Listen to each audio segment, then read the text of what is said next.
Hello guys, welcome back to my channel. আজকের ভিডিওতে আমি যে টপিকটা নিয়ে ডিসকাশন করব সেটা হচ্ছে যে আপনার শেয়ার মার্কেট থেকে এক্সপেকটেশন এবং তার সাথে সাথে গতকাল আমি যে স্টকগুলো দিয়েছিলাম মানে আজকের ডেটে পারফর্ম করার জন্য সেই স্টকগুলো কেমন পারফর্ম করলো এবং তার সাথে সাথে আজকে আমি কিছু স্টক দেব যে স্টকগুলো আগামী কালকের জন্য ইন্ট্রাডে স্টক হিসাবে পরিগণিত হবে এবং এই স্টকগুলোতে আপনি যদি অ্যাক্ট করেন আমার ইন্ট্রাডে রুল ফলো করে আমি যে সেটআপ দিয়েছি ইন্ট্রাডে ট্রেডিং এর জন্য সেটাকে আগে ভালো করে পড়াশোনা করুন। এই ইউটিউব চ্যানেলের মধ্যেই আপনি দেখতে পাবেন, সেটা একটা প্লেলিস্টের মধ্যে আছে। আমি চাইলে প্লেলিস্টটা এখানে আই বাটনের মধ্যে লিংক করে দিচ্ছি, আপনি ওই প্লেলিস্টটাকে ভালো করে দেখুন। দেখলেই এই স্টকগুলোকে কি করে ট্রেড করতে হবে সেই মেথডটা আপনি পেয়ে যাবেন। ওকে, তো প্রথম যে কথাটা বলবো সেটা হচ্ছে শেয়ার মার্কেট থেকে এক্সপেকটেশন। তো শেয়ার মার্কেট থেকে যখন আমরা এক্সপেকটেশনের কথা বলি বা আপনি কি রিটার্ন এক্সপেক্ট করবেন, আমার কাছে প্রচুর ব্যক্তি ফোন করেন, কথা বলেন এবং জানতে চান যে রিটার্নের কি এক্সপেকটেশন, আমি কত রিটার্ন বানাতে পারি বা আমার মেন্টরশিপ নিলে কত রিটার্ন বানাতে পারবেন ইত্যাদি ইত্যাদি বিভিন্ন প্রশ্ন আমাকে বিভিন্ন সময় করা হয়। তো আজকে আমি সেরকম কয়েকটা প্রশ্নের উত্তর দিচ্ছি। যেমন আমাকে কিছুদিন আগে এক ভদ্রলোক ফোন করেছিলেন, ফোন করে আমি জিজ্ঞেস করলাম তাকে যে আপনি কত রিটার্ন এক্সপেক্ট করছেন শেয়ার মার্কেট থেকে। তো উনি বললেন যে আমি 1,00,000 টাকা ক্যাপিটাল নিয়ে আসবো, আমি পার মান্থ 30,000 করে পেতে চাইছি। আমি বললাম আচ্ছা, পার মান্থ 30,000 মানে হচ্ছে মোটামুটি 3.5 মাসে আপনি টাকাটা ডাবল চাইছেন।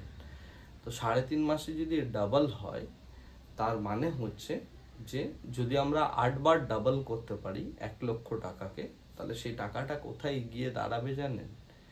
1 লক্ষকে প্রথমবার ডাবল করছি 3.5 মাসে 2 লক্ষ টাকা, 2 লক্ষকে নেক্সট আবার 3.5 মাসে ডাবল করছি 4 লক্ষ টাকা, 4 লক্ষকে আবার একটা 3.5 মাসে আমি ডাবল করছি, দিয়ে করলাম 8 লক্ষ টাকা। তারপরে 3.5 মাসে আমি ওই 8 লক্ষ টাকাকে ডাবল করছি, হচ্ছে 16 লক্ষ। তারপরে 16 লক্ষটা হচ্ছে 32টা হয়ে যাচ্ছে 64, তারপরে হয়ে যাচ্ছে 1 কোটি, রাইট? অর্থাৎ 8 বার যদি করি 1 লক্ষ টাকা কিন্তু 1 কোটি টাকা পেরিয়ে যাচ্ছে। আমি তাকে বলেছিলাম 3.5 ইন্টু 8 যদি আমরা করি তাহলে মোটামুটি দাঁড়াচ্ছে ওই 28 মাসের মতোই একটা সময়।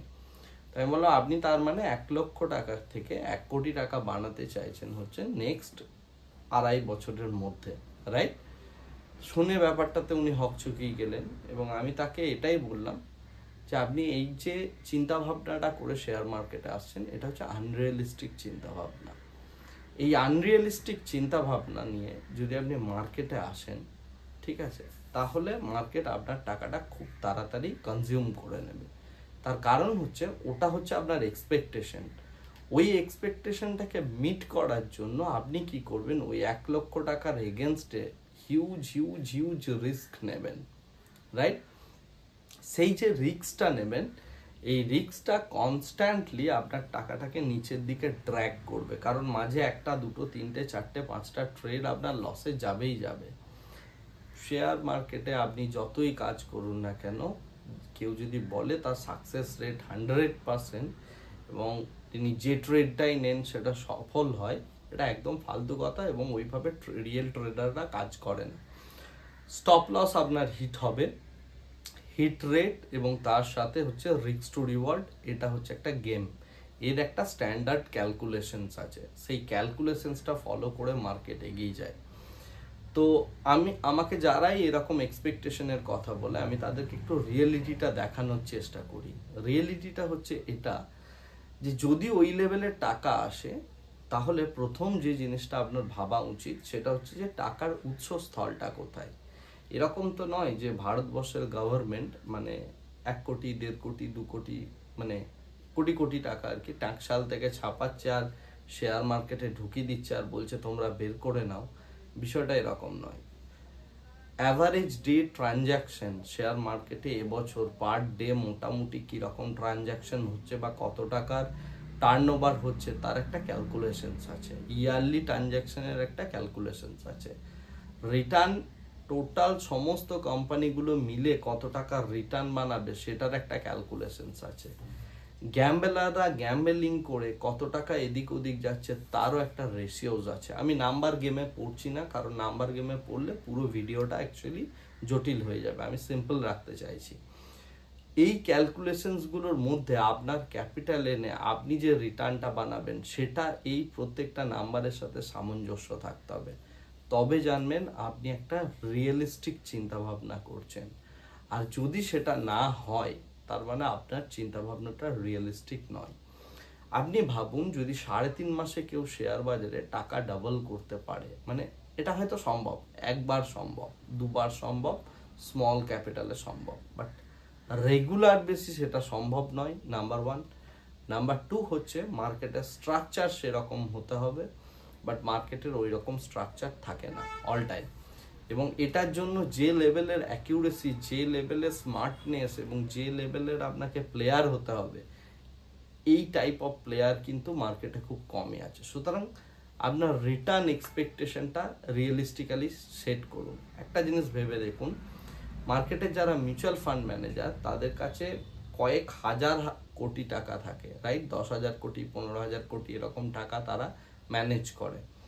তার সাথে হচ্ছে তারা বড় বড় ফাইন্যান্সিয়াল যে ইনস্টিটিউট আছে, IIM থেকে শুরু করে লন্ডন স্কুল অফ বিজনেস, সমস্ত জায়গা থেকে তারা পড়াশোনা করে আসেন।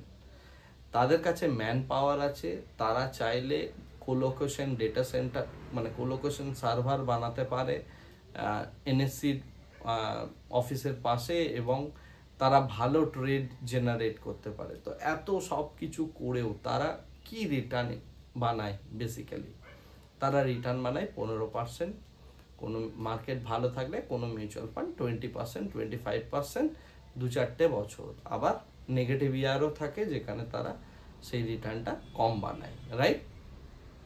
এই যে ব্যাপারটা, এই ব্যাপারটাকে আপনাকে বুঝতে হবে এবং সেটা বুঝে রিয়েলিস্টিক্যালি এগিয়ে যাওয়ার একটা পরিকল্পনা করতে হবে। যদি আপনি রিয়েলিস্টিক্যালি এগিয়ে যাওয়ার পরিকল্পনা করেন তবে আপনার এক্সপেকটেশনটা ঠিকঠাক হবে। এখন আপনি আমাকে প্রশ্ন করবেন যে তাহলে শেয়ার মার্কেট থেকে আমি কত রিটার্ন এক্সপেক্ট করতে পারি? দেখুন, এটা নির্ভর করবে আপনার স্কিলের ওপর, মার্কেট স্ট্রাকচারের ওপর, আপনি কি ইনস্ট্রুমেন্ট ইউজ করছেন, কোন ইনস্ট্রুমেন্টে কাজ করছেন তার ওপর, আপনার ড্রডাউনের ওপর, আপনার কালমার রেশিওর ওপর।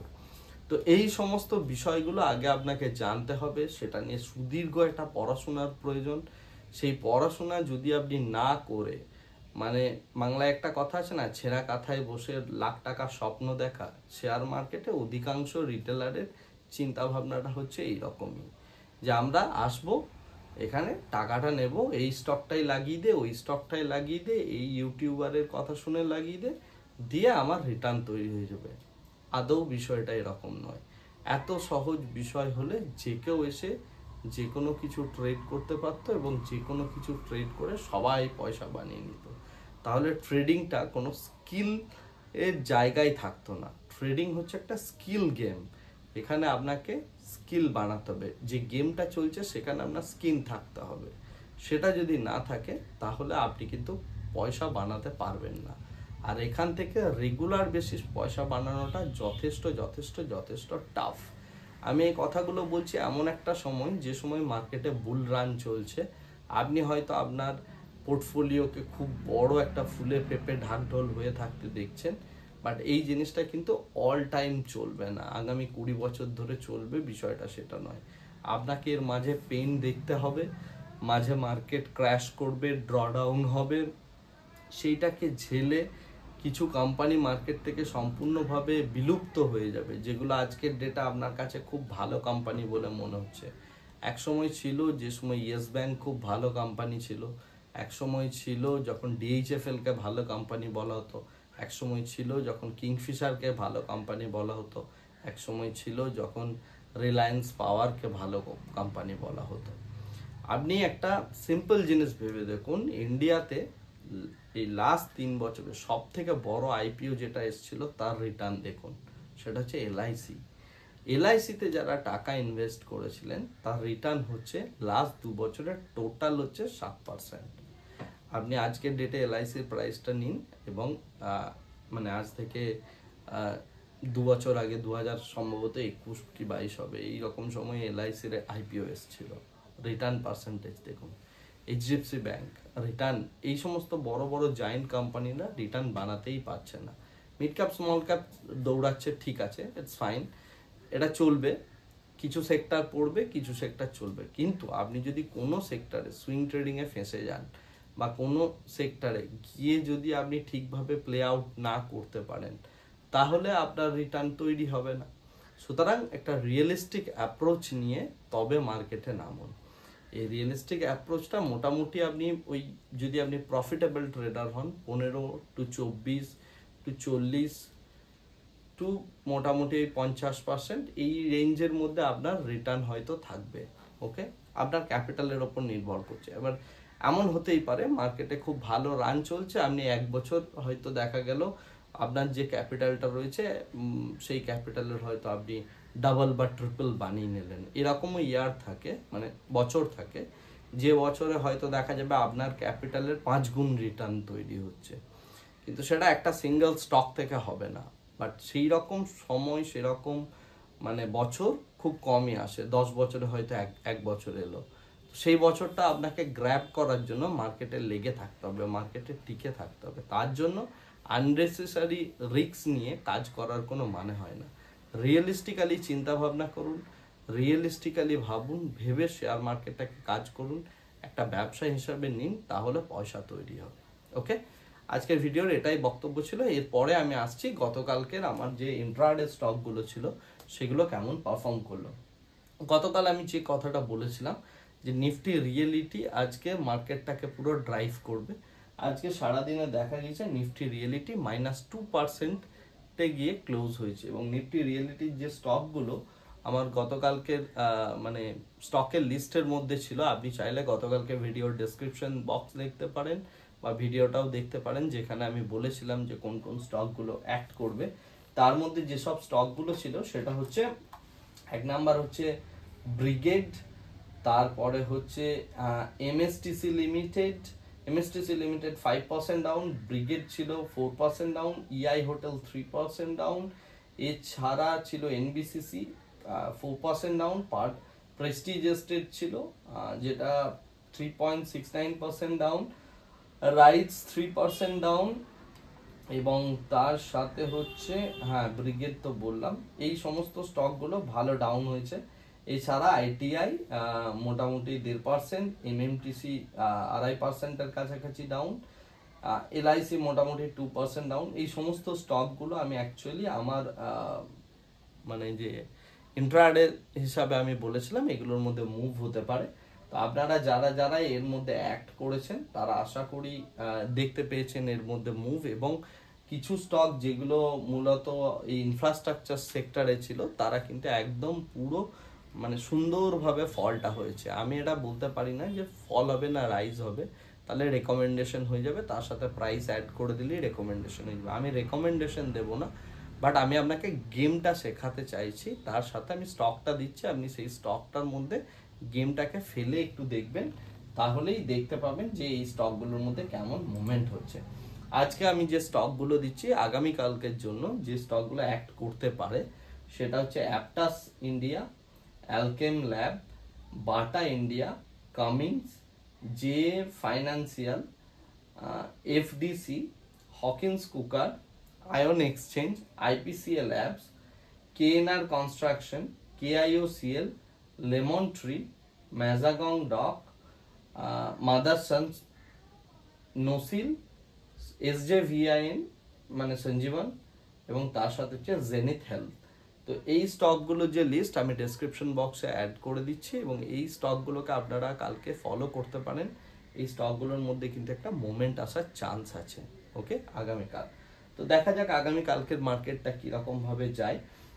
যেরকম যাবে সেই অনুযায়ী আমরা পোস্ট মার্কেট রিপোর্ট বানাবো। এবং তার সাথে আজকের মার্কেটে যেটা দেখা গিয়েছে সেটা হচ্ছে মার্কেট গতকালকের যে শার্প সেলিংয়ের পর, লাস্ট আওয়ার শার্প সেলিংয়ের পর একটা ছোট্ট কনসলিডেশন বানিয়েছিল, এবং তারপরে আরেকটু সামান্য সেল হয়েছে এবং মার্কেট মোটামুটি রেডে ক্লোজ হয়েছে। মার্কেট কিছু একটা ইন্ডিকেশন দিতে চাইছে, আশা করি আপনারা সেই ইন্ডিকেশনটা বুঝতে পারছেন। সেটা অবশ্যই ইলেকশনের রেজাল্টের উপর ভিত্তি করে।